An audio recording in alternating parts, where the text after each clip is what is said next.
சட்டம் மாறி வந்து மண்ணை முட்டும் காலில் சூழ்ந்து கைகள் தட்டும் வாழியவே தென்னவராட்சி திசைகள் எட்டும் நம்மவராற்றல் விண்ணை முட்டும் எட்டு திக்கும் முரசு கொட்டும் வாழியவே.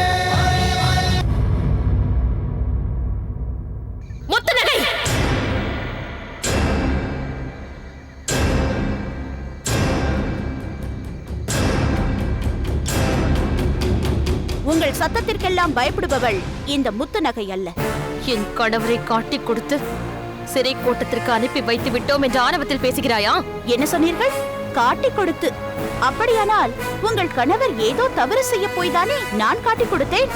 அந்த அளவிற்கு அவர் கொடியவராக இருக்க போய்தானே மன்னர் அவரை அங்கு அனுப்பி வைத்தார். போதும், நிறுத்து. என் கணவரை கொடியவர் என்கிறாயா? மன்னரை கொல்ல முயன்றவரை கொடியவர் என்று சொல்லாமல் வேறு எப்படி சொல்வது? அவர் ஒன்றும் கத்தியை தீட்டிக் கொண்டு மன்னர் மீது பாயவில்லையே. அந்த வியாபாரிகள் தானே அப்படி செய்தார்கள். அவர் மறைந்து நின்றுதானே பார்த்துக் கொண்டிருந்தார். ஆனால் அந்த கொலைகாரர்கள் எப்படி உள்ளே வந்தார்கள்? மன்னர் இருக்கும் இடத்திற்கு யார் அனுப்பி வைத்தார்கள்? அதை அவர்களை போய் கேள். அதற்கு அவசியம் ஏற்படவே இல்லையே.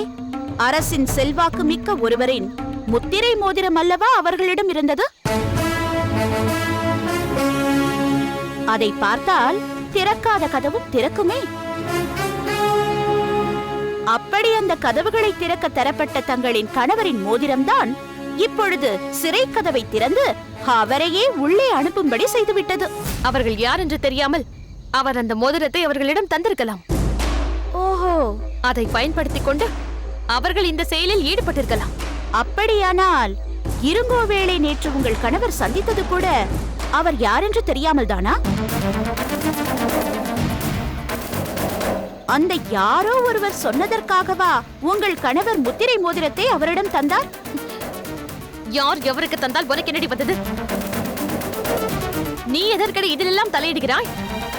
உங்கள் கணவர் எங்கள் மாமன்னரை கொல்ல சதி செய்கிறார் என்று தெரிந்த பிறகு மௌனமாக அதை பார்த்துக் கொண்டு இருக்க வேண்டும் என்கிறீர்களா?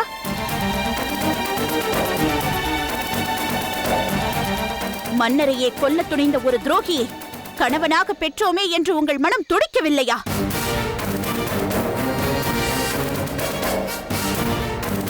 மடியே இருந்த தங்களுக்கு வாழ்வளித்தது தங்கள் தமையன்தான் என்பதை மறந்துவிட்டீர்களா?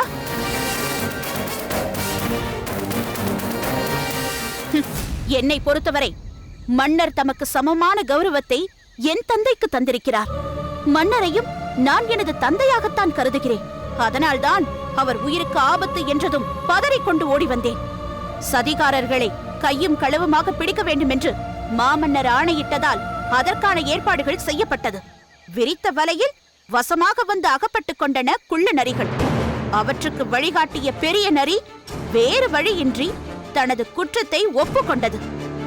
எனது தந்தையாக, குருவாக, வழிகாட்டியாக விளங்கும் மாமன்னருக்கு நான் செலுத்த வேண்டிய நன்றி கடனை செலுத்திவிட்டேன். உங்களுக்கும் திறமை இருந்தால், உங்கள் செல்வாக்கு உண்மை என்றால் மன்னரிடம் சென்று என் கணவர் குற்றமற்றவர் என்பதை நிரூபித்து அவரை விடுவித்து காட்டுங்கள், பார்ப்போம்.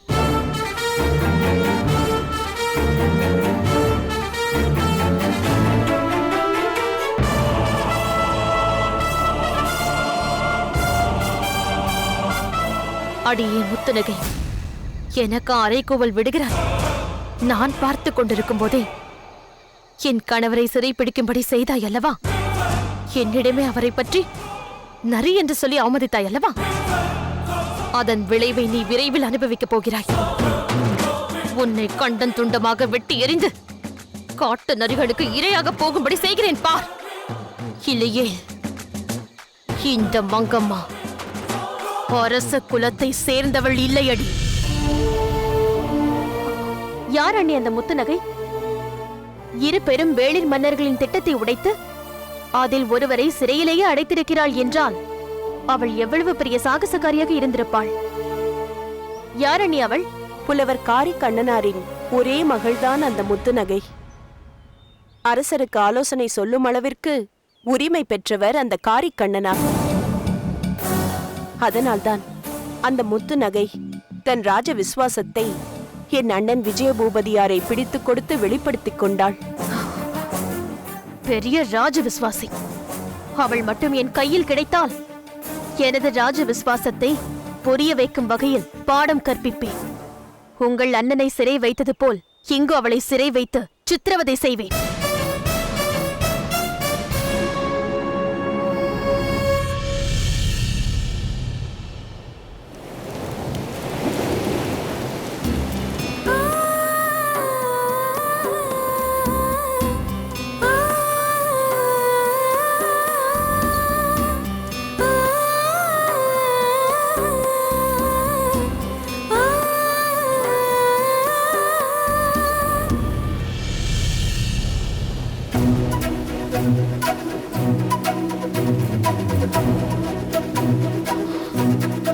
வைத்தியரே,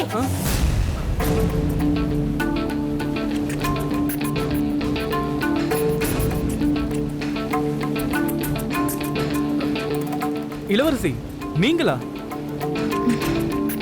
இங்கு யாரும் இல்லை. தாமரை என்று அழையுங்கள். தாமரை, இன்னும் நீ உறங்கவில்லையா? அதே கேள்வியைத்தான் நான் உங்களிடம் கேட்கிறேன். ஏன் தாங்கள் உறங்கவில்லை? ஆமாம், நீங்கள் இந்த நேரத்தில் வெளியே எங்கு சென்று விட்டு வருகிறீர்கள்? உறக்கம் வராததால் தான் வெளியே சென்றேன் என்று நான் சொல்ல மாட்டேன். சில மூலிகைகளை இரவில் தான் பறிக்க வேண்டும். அதிலும் இவை அரிதாக எப்போதோ ஒரு முறைதான் கிடைக்கும். இன்றும் எனக்கு அந்த பாக்கியம் இல்லை.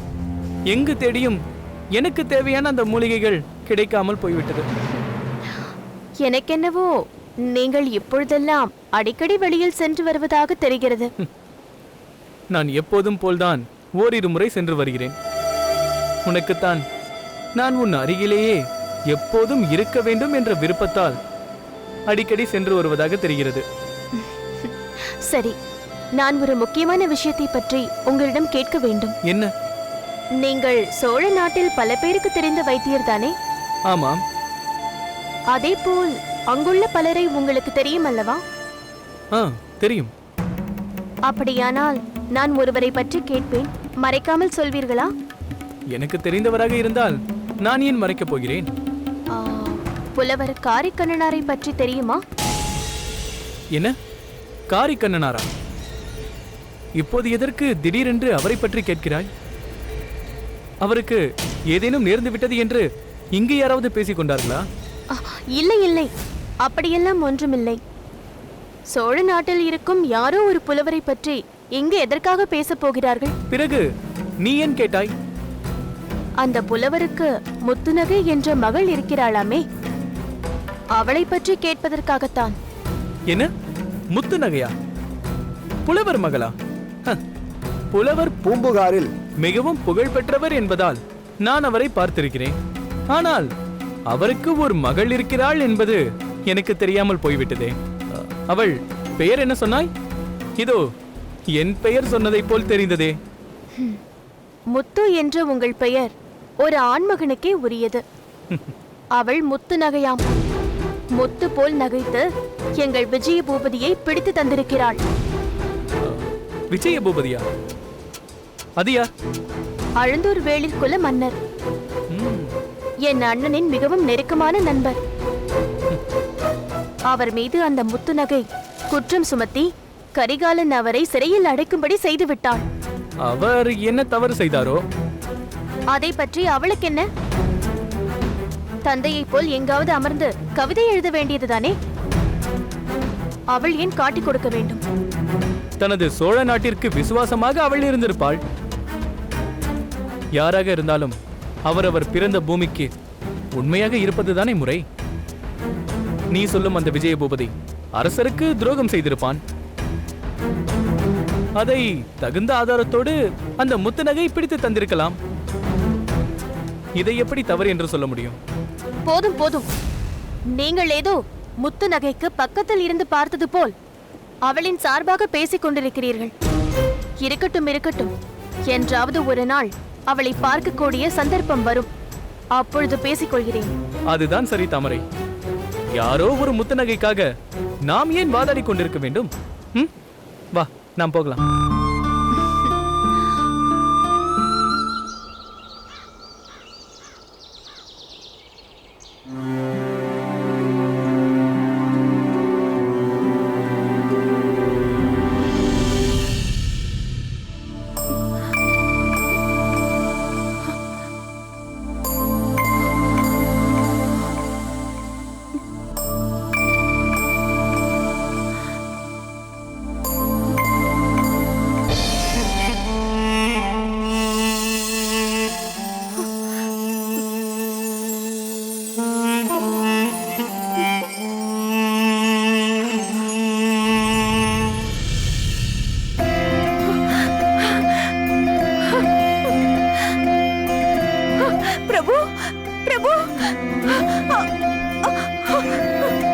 பிரபு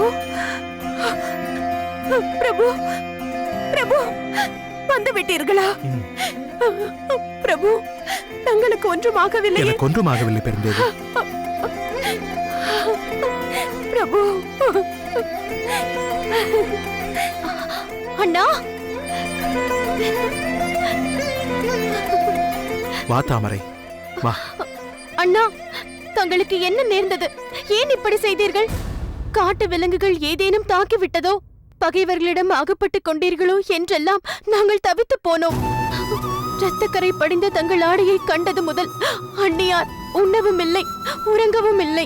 அப்படித்தான் நடந்திருக்கும் என்று எனக்கு தெரியும் தாமரை. அன்னிக்கு முன்னால் நானும் திகிலடைந்தது போல் காட்டிக்கொண்டால் அவர் மேலும் அதிர்ச்சி அடைவாரே என்று தைரியமாக இருப்பது போல் பாவனை செய்தேன். ஆனால் என் மனதிற்குள் எவ்வளவு போராட்டங்கள் நடந்து கொண்டிருந்தன என்பதை யாரும் அறிய மாட்டார்கள். நான் அறிவேன் தாமரை. நான் சில முக்கியமான காரணங்களுக்காக மறைந்திருந்து செயல்பட நேர்ந்தது.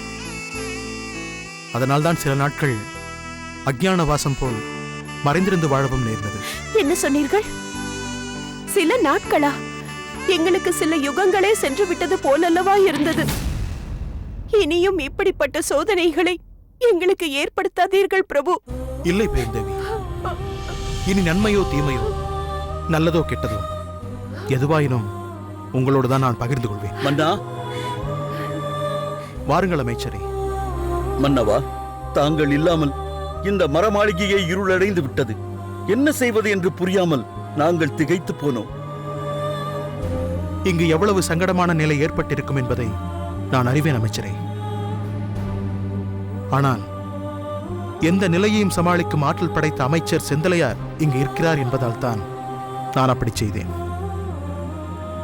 அதற்கான அவசியம் என்ன நேர்ந்தது மன்னா?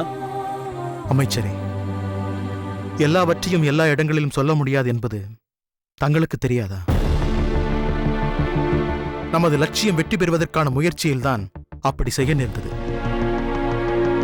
நமது நலன் கருதிதான் அப்படி மறைந்திருந்தேன் என்பதை தங்களால் கூட உணர முடியவில்லையா? தங்கள் நிலையை என்னால் உணர முடிகிறது. மகாராணி, என்ன அமைச்சரே? மன்னர் நீண்ட நாள் கழித்து இங்கு வந்திருக்கிறார். இந்த நிலையில் நான் இவரை அழைத்துச் செல்கிறேனே என்று தவறாக நினைக்க வேண்டாம். அரசாட்சி சம்பந்தப்பட்ட சில முக்கியமான முடிவுகளை மன்னரிடம் விவாதிக்க வேண்டியிருக்கிறது. ஆகையால் தாங்கள் சில நாழிகைகள் மன்னர் என்னோடு கழிக்க அனுமதிக்க வேண்டும். என்ன அமைச்சரே, இதற்கெல்லாம் நீங்கள் என்னிடம் அனுமதி கேட்கலாமா? என் பிரபு மீண்டும் வந்ததே எனக்கு போதும். நீங்கள் பிரபுவிடம் ஆயாசமாக உரையாடுங்கள். நன்றி மகாராணி. மன்னவா, போகலாம். வருகிறேன்.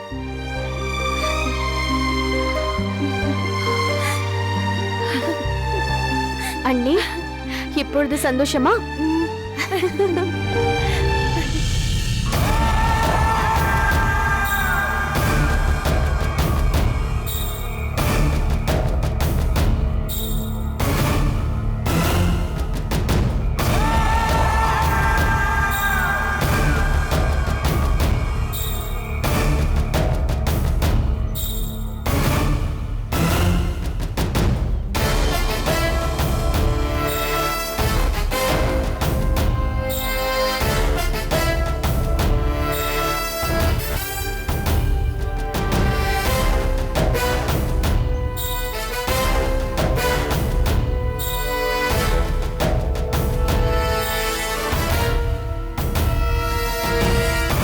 மன்னவா, தங்கள் வருகையால் இன்று இந்த கோட்டையே மகிழ்ச்சி வெள்ளத்தில் ஆழ்ந்திருக்கிறது. நான் தங்களோடு சிறிது நேரம் மனம் விட்டு உரையாட வேண்டும் என்பதற்காகத்தான் தங்களை மகாராணியை விட்டு தனியே அழைத்து வந்தேன். சொல்லுங்கள் செந்தலையாரே. மன்னவா, ஏன் இப்படி செய்தீர்கள்? செந்தலையாரே, நான் வேளிர் குலத்தின் விடிவெள்ளியாக விளங்க வேண்டியவன் திசை தெரியாமல் தவித்துக் கொண்டிருக்கும் எங்களுக்கு வழிகாட்ட வேண்டிய துருவ நட்சத்திரம். அப்படிப்பட்ட தாங்கள் இப்படி திடீரென்று காணாமல் போய்விட்டீர்கள் என்றால் நாங்கள் என்னதான் செய்வது? எங்கள் நிலை என்னவாகும்? நீங்கள் மடிந்து விட்டீர்களோ என்று கருதி மகாராணி கதறிக் கொண்டிருந்தார். நோயாளியான அவர் அழுது புரண்டதில் எங்கே அவர்களுக்கு உயிர் போய்விடுமோ என்று நாங்கள் பதறிவிட்டோம். தாமரை இன்னும் ஒரு சிறு குழந்தைதான். அன்னியையும் தேற்ற முடியாமல், தன்னையும் தேற்றிக் கொள்ள முடியாமல் கண்ணீர் வடித்துக் கொண்டிருந்தாள். அத்தோடு என் நிலையையும் யோசித்து பாருங்கள். சின்னஞ்சிறு வயது முதல் உங்களை என்னுடைய பிள்ளையாக கருதி கொண்டிருக்கும் என்னிடம் கூட ஒரு வார்த்தை சொல்லாமல் போய்விட்டீர்களே. என்ன செய்வதென்றே புரியாமல் தவித்துக் கொண்டிருந்தேன். ஏன் இப்படி செய்தீர்கள்? எங்களை எல்லாம் தவிக்க விட்டு போக உங்களுக்கு எப்படி மனம் வந்தது? என்னை மன்னித்து விடுங்கள் செந்தலையாரே. திட்டமிட்டு கரிகாலனை கொல்வதற்கு நான் ஒரு பெரிய முயற்சியில் ஈடுபட்டேன். யாரிடமும் கலந்து பேசாமல் தன்னந்தனியாக அதை நானே செய்ய முனைந்தேன். நான் தீட்டிய திட்டத்தை எப்படியோ தெரிந்து கொண்டு பாதுகாப்பு கவசத்தோடு வந்து விட்டான் அந்த கரிகாலன். அதனால் என்ன? எத்தனை முறை தோல்வி அடைந்தாலும் அயராமல் இறுதி மூச்சு வரை போராடுவதுதானே எங்கள் மாமன்னர் இருங்கோவேளின் சிறப்பு. உண்மைதான். ஆனால் இந்த முறை எனக்கு கிடைத்த தோல்வி என் மனதை மிகவும் பாதித்து விட்டது. அதனால்தான் உங்களை எல்லாம் விட்டு பிரிந்து சிறிது காலம் அஞ்ஞான வாசம் புரிந்தேன். மறைந்து வாழ வேண்டும் என்று நினைத்து நீங்கள் அப்படி செய்ததை நான் குறை கூற மாட்டேன். எப்படிப்பட்ட மனிதருக்கும் ஏதோ ஒரு கட்டத்தில் விரக்தி ஏற்படுவது சகஜம்தான். ஆனால் ஒரு விஷயம்தான் என்னை குழப்புகிறது. என்ன அது? காட்டில் எங்காவது நீங்கள் விலங்கிடம் அடிப்பட்டோ அல்லது பகைவர்களால் பாதிக்கப்பட்டோ விழுந்து கிடக்கிறீர்களோ என்று நாங்கள் தேடித் திரிந்தோம். அப்பொழுது கிழிந்த உங்கள் உடையில் ஒரு பகுதியில் இரத்தக்கரை இருந்தது. அதை பார்த்ததால் உங்களுக்கு ஏதோ நேர்ந்து விட்டது என்று எல்லோருமே நினைத்து விட்டார்கள். அது எப்படி நேர்ந்தது? ஏதோ நேர்ந்து விட்டது. இப்போது எதற்கு அதை பற்றி ஆய்வு செய்ய வேண்டும்? என்ன இவ்வளவு எளிதாக சொல்லிவிட்டீர்கள்? அதை கண்டுதானே பிறந்தேவியார் அவர் கனவில் கண்டதற்கேற்ப படிந்து விட்டீர்களோ என்று நம்பிவிட்டார். நானும் குழப்பமடைந்தேன். அந்த அளவிற்கு பாதிக்கப்பட்ட ஒரு விஷயத்தை எந்த உணர்வும் இல்லாமல் எளிதாக சொல்லிவிட்டீர்களே. செந்தலையாரே, திரும்ப திரும்ப ஏன் அதை பற்றியே பேசுகிறீர்கள்? குப்பையை கிளறினால் துர்நாற்றம் தான் வீசும் என்பது தங்களுக்கு தெரியாதா? அந்த கிழிந்த ஆடையில் இரத்தக்கரை இருந்ததால் தானே அதை பற்றி கேட்க வேண்டிய அவசியம் நேர்ந்தது. அப்படி ரத்தம் தோய்ந்திருப்பது போல் செய்து அந்த கிழிந்த ஆடையை அங்கு போட்டு வைத்தவனே நான் தான் செந்தலையாரே.